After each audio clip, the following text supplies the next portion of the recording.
से आलू चरणी ब्रह्मरक्षा शुणी से गो मांस भक्षण कारिणी के सी बुद्धि आसो कौन ता पाखे तो राक्षस गुड़े पल अच्छा टेका टेकिक खाली 100 कोटी टका केन्द्र खाई प्रियदर्शन बाबू दीघारे जो विराट जगन्नाथ मंदिर तैयारी होउची आ पुरीर सेवायत माने सेठी कि जाइछंती तो एति नै आपनकर कोन मत देखो बड़ विनम्रतार सहित आम कहवा कथा आपन को अगणित दर्शक शुणा दरकार जगन्नाथ कथा ये आम जातिर प्राण केन्द्र कथा शास्त्रीय मत अनुसार दैतापति माने विश्वावसु आद्य सेवक से समस्त जगह को जापरे एवं प्रतिष्ठा उत्सव भाग नहीं पारे शास्त्रीय मत बारण ना किंतु अन्य सेवायत मान बारण रही तो से जो जीवा कथा एंटायर केते सेवायत सेवायत कौन जाइना दैता किसी जाइछन्ति सेवायत भीतर आपण माने सब एंटायर सेवायत समाज को भावी दउछन्ति सेवायत माने विभिन्न गोष्ठी विभक्त जेमति दैतापति गोष्ठी सुआर गोष्ठी प्रतिहारी गोष्ठी एवं विभिन्न प्रकार सेवायत अच्छे जार जो सेवा सिंगारी गोष्ठी मुदुली गोष्ठी जार जो सेवा मुदुली द्वार खोलिबे सिंगारी सिंगार करिवे पूजा पंडा पूजा करिवे भोग करिवे एवं खुंटिया माने सुरक्षा देवे प्रतिहारी माने सुरक्षा देवे खुंटिया माने छाम खुंटिया हेबे बहुत जिनस पानिया माने पानी आनिबे 36 पाटक सेवक आज्ञा एंटायर सेवक माने कहीं जाई नांती एटा क्लियर होंती कांसेप्ट क्लियर करो तो दैतापति माने जाइछन्ति किछि दैतापति जाइछन्ति एवं से माने इनको निमंत्रण कराई चले से जाइछन्ति इतर कि सेमाने हमर एटी विनम्रतार सहित कहया कथा जे जदि सेमाने गले सेतरे भूल नहीं किंतु ताको सामने जेतले ममता बनर्जी कहउछन्ति जांको हम आलू चोरणी बोली पुरे डाकू ममता बनर्जी तांको कहउछन्ति जे एटाला जगन्नाथ धाम ए समुद्र दीघा समुद्र महोदधी दीघा हला तांको वेबसाइट रे ऑफिशियल वेबसाइट रे लिखिछन्ति जगन्नाथ धाम दीघा दीघा जगन्नाथ धाम एवं ता सहित लिखिछन्ति जेटा महोदधी ता सहित मध्ये कहउछन्ति आ बंगाली माने पूरी जा दरकार नहीं एट से दर्शन पाइबे एई समय रे जो माने लोग जाइछन्ति कौन पे पार्टी चुप रहिला तमर तम देहरे दैता रक्त अछि ना तम देहरे ममता बनर्जी लांच रक्त प्रवाहित होउछि तमे चुप हेलो तमे जाई परियो प्रतिष्ठा को किंतु जगन्नाथ धाम हेला बळु तम पार्टी काई चुप महोदधी कहला तम पार्टी काई चुप तापरे ए जो बंगाली माने नजिया पे कहला पार्टी काई चुप समय जी पार्टी न ममता बनर्जी कौन या कहते बेंगली मैंने पूरी जावा दरकार नहीं ये रुहतु बोली सी बेंगली मैंने पूरी जावा दरकार नहीं ये आम पचारिया कथा ममता दीदी आपण जो कहले दीघा धाम बोली भारत वर्ष 4टा धाम 4 जुग विष्णुर 4 धाम प्रथम है सत्य जुग अनुसार द्वारिका सत्य जुग अनुसार बद्रीनाथ तृतीय जुग अनुसार रामनाथ रामेश्वरम द्वारिका द्वापर जुग अनुसार द्वारिकानाथ एवं कली जुग जगन्नाथ आउ धाम आईला कोटू एवं 4 जुग 4 धाम को 4 शंकराचार्य धार्मिक गुरु जगिछन्ति आदि शंकराचार्य कांची कामकोटी आम पुरी गोवर्धन पीठ शंकराचार्य ममता दीदी आपण दीघार बेंगल रे को शंकराचार्य अच्छी ना मुला मान को आप शंकराचार्य भावी देछन्ति आपण कहउछन्ति मो गो मांस खाए ए गर्भी स्त्री ए महिला आपण आम सम्मान दउछ गो मांस भक्षणकारी ए जो म्यूजियम करिछन्ति पत्थर रे जगन्नाथ मूर्ति तैयारी करी बसैछन्ति कोन ना इटा जगन्नाथ धाम तमर एतिकी धारणा नहीं जे जगन्नाथ महाप्रभु पत्थर रे हेई परिबे नहीं सेटा तार कारण हला शास्त्रीय कारण तो दैतापति माने काहे की गले सेठी की पैसा जानि पारु नांति कि ए कली जुगर सबुठु बड़ अस्त्र हला टंका आपण टंकार तकर मुह कर दैछथि बंका ममतार जो लुटेरा टंका सेटा करिछि बंका सेतिबे मुह खोली पारु नांति जीवाको मना नहीं मुह बंद हबार कारण हला टंका मुह करिछि बंका आमर विनम्रतार सहित कहया कथा बाली को जो महाप्रभु रामचंद्र पछपटु मारिले से बाली अभिशाप देते जो हाथ में मत पछपटु मारिल प्रभु हाथ आपण कली जीवन रही से गोड़ रही आप बिना हाथ गोड़ जन्म हे प्रभु हसिले एवं जो गछ पछपटे प्रभु लुचिकी बाड़ी की मारी से गछ को बाड़ी अभिशाप देले जे तू मत जनइलुनि जे रामचंद्र तो पछर लुचिकी मत मारुचंती का पुरुष भलिया मत कहीं पछरु मारले तेणु तू भी एत पिता है ते समझे घृणा करेंगे किंतु जगन्नाथ राम पाखे कांदिले गछ कहले प्रभु मोर कौन दोष आपण मो पचरे ठिया ना ठीक अच्छे कली जुगर जी बोले हाथ गोड़ रही तोरी गचर मु तैयारी तो ना लिंब ते कई खाइबे पिता बोली तो काठरे मु जुग जुग धरी तैयारी हेबी यदि ममता यहाँ जापारिनी ताले मंदिर कर अधिकार तो अच्छे पत्थर मूर्ति कले म्यूजियम हम ना कल्चराल सेंटर हम बंगाली आसबेनि कौन ता बापार बापा आसूला ता पिलार पिला पिला आसब बंगाली लव करे भल पाए जगन्नाथ को ओडिया भाया तार प्राण भी जगन्नाथ तोर जो तैयारी कर आलू चरणी ममता दी दीघा କୋ ଜଗନ୍ନାଥ କେତେ ଚାଲିବେ ମୁଁ ଜାଣିନି, ଧାର୍ମିକ ଦୃଷ୍ଟିରୁ ମ୍ୟୁଜିୟମ ଦୃଷ୍ଟିରୁ ଚାଲି ପାରନ୍ତି, କିନ୍ତୁ ଆମ ଜଗନ୍ନାଥ ଧାମ ଯୁଗ ଯୁଗରୁ ଥିଲା ଅଛି। ତ ଯୋଉ ଦଇତାପତି ମାନେ ଯାଇଛନ୍ତି ପ୍ରିୟଦର୍ଶନ ବାବୁ, ଯୋଉ ଦଇତାପତି ମାନେ ଯାଇଛନ୍ତି ଦୀଘା, ତ ଆପଣ ଭାବୁଛନ୍ତି ତାଙ୍କୁ ନେଇ ବଡ ବିବାଦ କିଛି ପୁରୀରେ ତିଆରି ହଉଛି?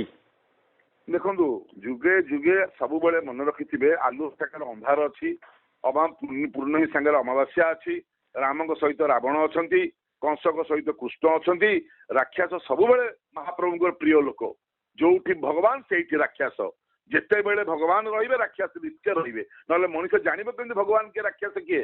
ଆଉ ରାକ୍ଷସ ଭଗବାନଙ୍କର ଗୋଟିଏ ମୁଦ୍ରାର ଦୁଇ ପାର୍ଶ୍ୱ। ଯେତେବେଳେ ଯୋଉଠି ଭଗବାନ ଥିବେ ସେଠି ରାକ୍ଷସ ନିଶ୍ଚୟ ରହିବେ। ତେଣୁକରି ଭଗବାନ ବି ଅଛନ୍ତି, ରାକ୍ଷସ ବି ଅଛନ୍ତି।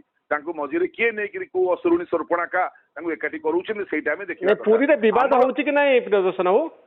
ଆପଣ ବିବାଦ ନ ହେଇଥିଲେ ମତେ ଟିଭିରେ ପଚାରୁଥାନ୍ତେ। ଏଇଟା ହଜାର ହଜାର ସଂଖ୍ୟାରେ ବିବାଦ ହଉଛି ଯେ ଏମାନେ କୋଉ ସ୍ୱାର୍ଥରେ ଯାଇଛନ୍ତି। ଆମେ ତାଙ୍କୁ ବୁଝାଉଛୁ, ଶାସ୍ତ୍ରୀୟ ମତେ ବାରଣ ନାହିଁ, କିନ୍ତୁ ଯେତେବେଳେ ସିଏ ଜଗନ୍ନାଥ ଧାମ ବୋଲି କହୁଛନ୍ତି, ଯେତେବେଳେ ଦୀଘାକୁ ଜଗନ୍ନାଥ ଧାମ ଏବଂ ମହୋଦଧି ବୋଲି ଯିଏ ଦୀଘା ସମୁଦ୍ରକୁ କହୁଛନ୍ତି, ସେଠି ଆପଣ ଚୁପ୍ କାହିଁକି?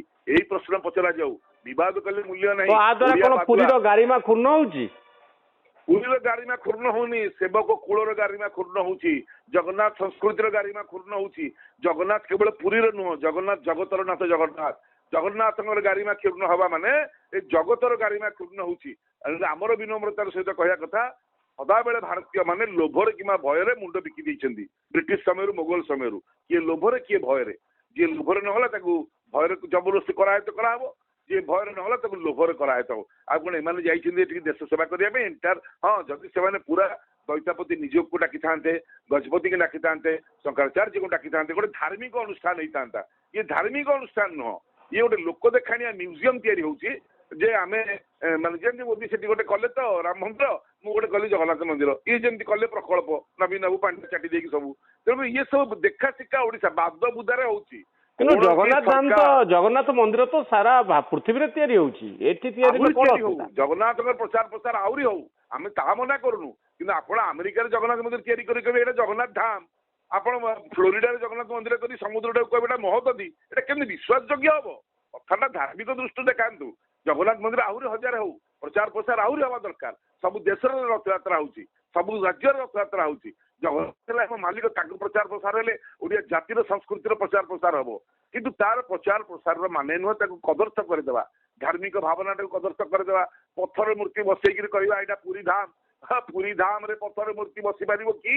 ଦେଖ, ନିଜ ହାତରେ ନିଜ ଗୋଡକୁ କୁରାଢି ମାଇଲେ। ଏମାନେ ଯାଇକି ପଚାରିବା କଥା ଯେ ଜଗନ୍ନାଥଙ୍କର ମୂର୍ତ୍ତି କୋଉଠି ତିଆରି ହଉଥିଲା? ତମେ ଗୋଟେ ନୂଆ କଥା କଣ ଆରମ୍ଭ କଲ? ଥରେ ମାଟିରେ ଜଗନ୍ନାଥ ହୁଅନ୍ତିନି ଆଜ୍ଞା? ଓନ୍ଲି ଜଗନ୍ନାଥ ଇଜ କମାଣ୍ଡେଡ ଇନ ଦ ନିମ ବୃକ୍ଷ କାଠ। କାଠ ଗଛ ନାହିଁ ତ ଜଗନ୍ନାଥ ନାହାନ୍ତି। ଆମେ ବି ଶୀତ ଦିନେ ରଥଯାତ୍ରା କରିଥାନ୍ତୁ, ସ୍କନ୍ଧରେ କମାଣ୍ଡ କରିଛନ୍ତି ଜଗନ୍ନାଥ ମହାପ୍ରଭୁ, ମୁଁ କେବଳ ଆଷାଢ ମାସ ଶୁକ୍ଳପକ୍ଷ ଦ୍ୱିତୀୟ ଦିନ ହିଁ ସିଂହାସନ ଛାଡିବି ରଥଯାତ୍ରା ପାଇଁ। ମାମଲା ଏଇଠି ରହିବ ନା ଆଗକୁ ଯିବ ବିବାଦ? ଦେଖନ୍ତୁ, ଯୋଡିଏ ଭାଇ ପଠେଇଥିଲେ ନବୀନ ବାବୁଙ୍କ ପାଖକୁ, ସେତେବେଳେ ତାଙ୍କର ଦି ଭଉଣୀ, ଗୋଟିଏ ମମତା, ଗୋଟେ ଜୟଲଳିତା। ଜୟଲଳିତା ପଠେଇଥିଲା ପାଣ୍ଡିଆନକୁ, କାଞ୍ଚି ଲୁଟେରା ତାମିଲନାଡୁ ଲୁଟିକି ଚାଟି ନେଲା ଓଡିଶାଟାକୁ। ଆଉ ବାକି ମମତା ବି ଦେଇଛନ୍ତି ପୁରୀ ଏୟାରପୋର୍ଟ ପାଖରେ 5 ଏକର ଜାଗା। ଆମେ ଏଇ ଦିନେ ଦି ଭିତରେ ଯିବୁ ତାକୁ ଦଖଲ କରିବୁ। କାହିଁକି ମମତାକୁ 5 ଏକର ଦିଆହବ? ମମତା କଣ ସାହାଯ୍ୟ କରୁଛି ଓଡିଶାକୁ? ଆମେ ତାଙ୍କ ବିରୋଧୀ ବୋଲି କହୁନୁ ବା ବିକଳ୍ପ ବୋଲି କହୁନୁ, ଏଇନେ ବିରୋଧ କରୁଛୁ ବୋଲି। ସେ କଣ ଦେଇଛନ୍ତି? ଆମର ସବୁ ସମୟରେ ସେ ଅସୁବିଧା କରିଛନ୍ତି। ଆମକୁ ଆଳୁ ଦବାରେ, ଆମକୁ ଯୋଉ କୌଣସି ଜିନିଷ ଆମକୁ କରିବାରେ ଠିକ ସମୟରେ ସେ ଆମକୁ ବେଇମାନି କରିବ, ଠିକ ସମୟରେ ଧୋକା ଦବ। ତେଣୁକରି ସେ ତାକୁ ଦେଇଛନ୍ତି 5 ଏକର ଜାଗା। ପୁରୀ କୋର୍ଟ ଉଠି ଯାଉଛି 160 ବର୍ଷର, ଯୋଉଠି ମଧୁ ବାରିଷ୍ଟର ଏବଂ ଗୋପବନ୍ଧୁ ଓକିଲାତି କରୁଥିଲେ। ଜଗନ୍ନାଥ ମନ୍ଦିର ଧାମ ଯେହେତୁ କହିଲେ, ସେଇଥିପାଇଁ ଆପଣ ଆନ୍ଦୋଳନ ଆରମ୍ଭ କରିବେ? ଯେଟା ଜଗନ୍ନାଥ ମନ୍ଦିର ପାଇଁ ଜାଗା ଦିଆହେଇନି। ନାଇଁ, ସେଇ ଯୋଉ ଦିଆଯାଇଛି ଗୋଟେ ବେଙ୍ଗଲୀ ଯେମିତି ଭବନ ପାଇଁକି, ବେଙ୍ଗଲ ଭବନ ପାଇଁକି। ନା ନା, ମମତା ବାନାର୍ଜୀ କି ଜାଗା ମାନେ ମିନି ବାଂଲାଦେଶ, ଜାଣିଥାନ୍ତୁ। ନାଇଁ, ମମତା ବାନାର୍ଜୀ କାହିଁ, ୱେଷ୍ଟ ବେଙ୍ଗଲ ସରକାର ଦିଆଯାଇଛି। ମମତା ବାନାର୍ଜୀ ସରକାର ଆଜ୍ଞା ଆପଣ ଜାଣିଥାନ୍ତୁ ମିନି ବାଂଲାଦେଶ କରିବ ଏଇଟାକୁ, ଯଦି ଏଇଟା ତାଙ୍କୁ ଦିଆହେଲା। ଏଠି ବେଙ୍ଗଲ ଭବନ ଦରକାର ନାହିଁ। କେହି ସେ ଜଙ୍ଗଲ ଭିତରେ ଦେଉଳଠୁ ଏତେ ବାଟରେ କୋଉ ବଙ୍ଗାଳୀ ରହିବେ? ବଙ୍ଗାଳୀ ସୁକୁମାରିଆ ଜାତି, ସେ ମନ୍ଦିର ପାଖରେ, ସ୍ୱର୍ଗଦ୍ୱାର ପାଖରେ, ସମୁଦ୍ର ପାଖରେ ଆସିବେ। ବଡ ଭୟାଳୁ ଜାତି, ଭଲ ଭଦ୍ର ଜାତି। ସେମାନେ ବୋଧେ ଖାଆନ୍ତୁ ନ ଖାଆନ୍ତୁ ଆଜ୍ଞା ବର୍ଷ ସାରା ବୁଲିବେ।